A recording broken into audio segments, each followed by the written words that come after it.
tirada ugu badan ee lacagta lagu leeyahay deynta Soomaaliya waxaa loo arkayay inay tahay lacag aruurtay oo dulsaarkeedu korayay 63 sano ee u dambeeyay. Deynta rasmi ah waxaa lagu qiyaasay 2 bilyan oo dollar.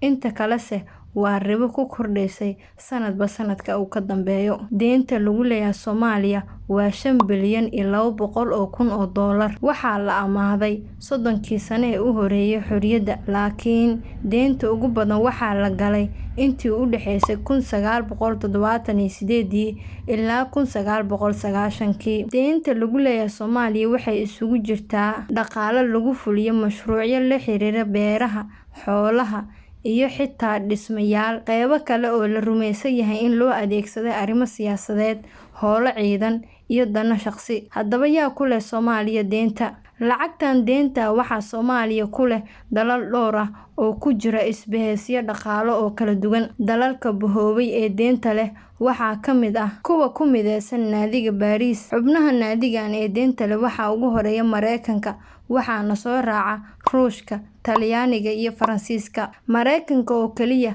waxa uu Soomaaliya ku leeyahay qiyaastii 20% deynta oo dhan, waa lacag dhan 1 bilyan oo dollar. Halka deynta Ruushka ay u dhigmato 13%, deynta 5 bilyan ah waxay u dhigantaa qiyaastii 650 milyan oo dollar. Talyaanigana waxa uu diiwaan gashan deyn dhan 550 milyan oo dollar oo u dhigmata 11% deynta lagu leeyahay Soomaaliya.